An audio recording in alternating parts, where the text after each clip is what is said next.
नमस्कार, मैं हूं केशव तिवारी और अलग अंदाज में रहती हैं खबरें हमारी।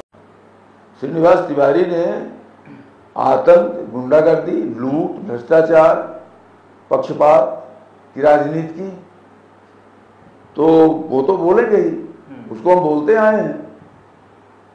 और पोता ने बीजेपी में मर्ज किया है। बीजेपी ने पोते में मर्ज नहीं हुई है बीजेपी, लेकिन आपके परिवार का हिस्सा है। तो परिवार का हिस्सा तो सुने वो क्या उसके बाबा ने क्या किया है। 3 दशक पहले तक विंध्य क्षेत्र के 2 बड़े कद्दावर नेता माने जाते थे, अर्जुन सिंह और श्रीनिवास तिवारी, जिनके नाम की तूती पूरे मध्य प्रदेश में बोलती थी।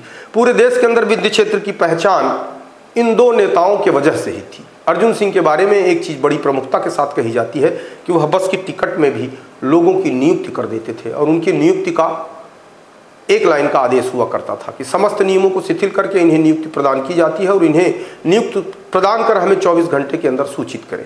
अगर व्यक्तिशः राजनीति का पूर्वाधार इस देश में कोई था तो निश्चित तौर पर अर्जुन सिंह थे।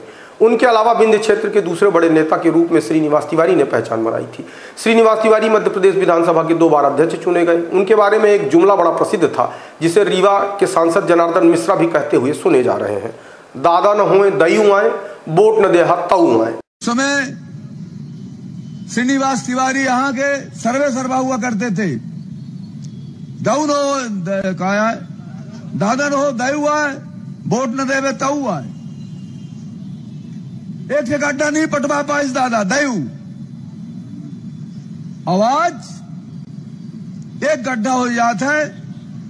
जिस श्रीनिवास तिवारी के बारे में इतना सब कुछ कहा जाता था, उस श्रीनिवास तिवारी के बारे में उन्हीं श्रीनिवास तिवारी के बारे में रीवा के भारतीय जनता पार्टी के सांसद जनार्दन मिश्रा कह रहे हैं कि सब कुछ होने के बाद भी श्रीनिवास तिवारी एक गड्ढा नहीं पटवा पाए थे।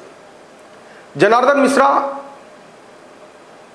के इस बयान पर कांग्रेसियों ने काफी कुछ हंगामा किया, प्रदर्शन किया, सांसद जनार्दन मिश्रा के पुतले जलाए। इतना सब कुछ होने के बाद भी सांसद जनार्दन मिश्र ने अपना बयान नहीं बदला।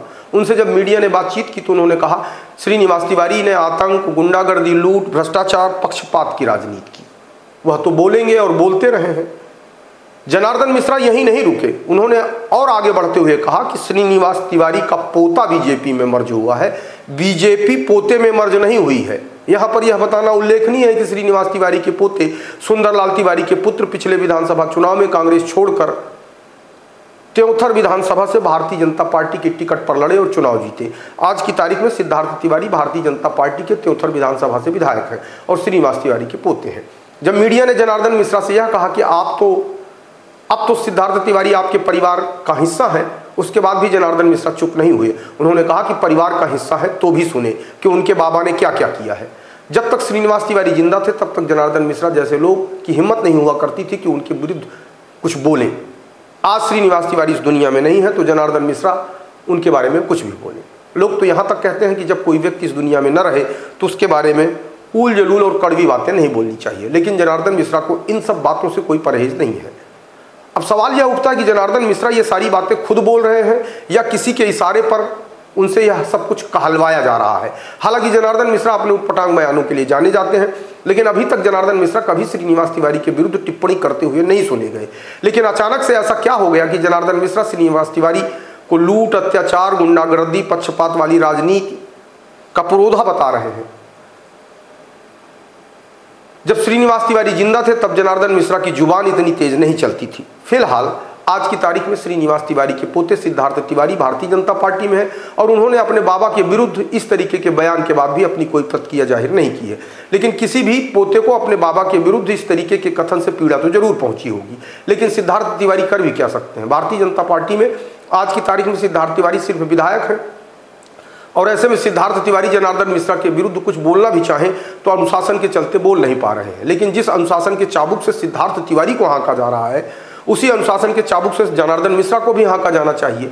लेकिन जिस तरीके से जनार्दन मिश्रा श्रीनिवास तिवारी के ऊपर हमलावर हो रहे हैं उससे कहीं ना कहीं ऐसा लग रहा है कि जनार्दन मिश्रा सुग्रीव की तरह बाली से युद्ध कर रहे हैं, लेकिन उन्हें कहीं और से ताकत मिल रही है। लेकिन सबसे बड़ी बात यह है कि आज की तारीख में इस तरीके की बयानबाजी करने का कोई औचित्य समझ में नहीं आ रहा। फिर भी श्रीनिवास तिवारी को लेकर जिस तरीके से जनार्दन मिश्रा ने बयानबाजी की है उससे भारतीय जनता पार्टी के लोग भी असहज हैं और इस बात को बहुत उचित नहीं ठहरा रहे हैं। लेकिन यह राजनीति है। इस राजनीति में दूसरे के कद को छोटा करके अपना कद बड़ा करने की कोशिश हमेशा से होती रही है। अब जनार्दन मिश्रा जिस तरीके से अपना कद श्रीनिवास तिवारी के विरुद्ध बयान देकर बड़ा करने की कोशिश कर रहे हैं, वह निश्चित तौर पर राजनीतिक समीक्षकों की निगाह में हास्यास्पद है, लेकिन जनार्दन मिश्रा की निगाह में उचित होगी। तभी तो बयान देने के बाद भी अपने बयान पर अड़े हुए हैं। आपको हमारी खबरें कैसी लगती हैं कमेंट बॉक्स में आके कमेंट कर सकते हैं, लाइक कर सकते हैं, शेयर कर सकते हैं। और यदि आपको हमारी खबरें अच्छी लगती हैं तो विशाल खबर चैनल को सब्सक्राइब करना ना भूलें।